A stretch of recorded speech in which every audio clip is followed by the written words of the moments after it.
On the 12th of August 1986, 22-year-old mum to one child, Lisa Holstead, left a family gathering with her boyfriend.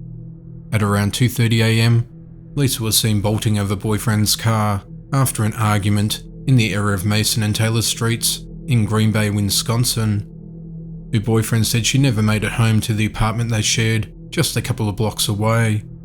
At the time, it was thought that she may have caught a ride with a stranger or met someone at a bar on the way back to her apartment. Later that same day, her motionless body was discovered by construction workers in a marsh in what is now the Ken Euers Nature Park area. She had been violated and choked using a piece of her own clothing.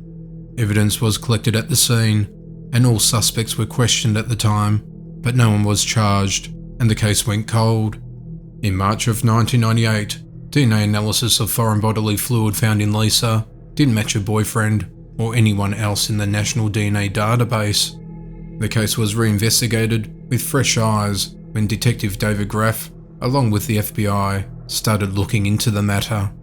After reviewing the files, a person of interest developed, someone that wasn't even on the radar early in the investigation. Lou Archie Griffin, who is currently 65 years of age, was living a few miles in the area where Lisa was last seen alive. Investigators said Griffin had a past history of violence against women, including choking. They said they believe he violated Lisa and then took her life. He'd also been convicted of defiling a minor in November of 1981 and was sentenced to 9 years in prison.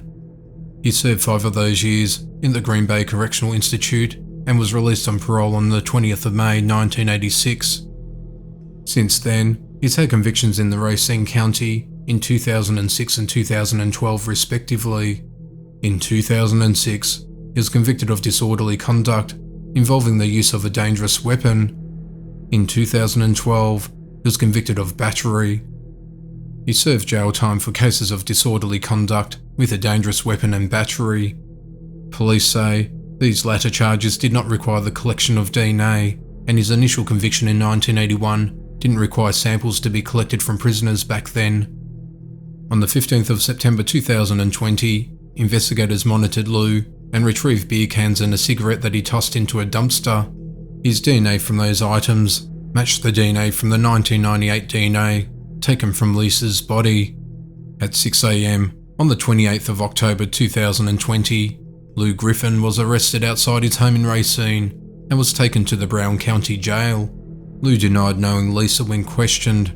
When asked about the DNA match, he said he must have had an intimate time with her, but didn't take her life. He told investigators he was high on white powder and had also been drinking that night. He said he went to a bar, stopped at a McDonald's, and drove home. He used a route near Lisa's last known location on the night of the attack. He appeared in court on the 29th of October 2020 and has been charged with taking Lisa's life. He faces the possibility of life in prison, pending further court appearances. His next court hearing is on the 10th of December 2020, and his bond has been set at $1 million. Green Bay Police Chief Andrew Smith said, Detective Graff worked in conjunction with the FBI and the State of Wisconsin Division of Criminal Investigation and the Racine County Sheriff's Department, and together, this team really did a great job putting all the evidence together and making that arrest. There's a certain amount of satisfaction you get when you can finally close the books on a case like this.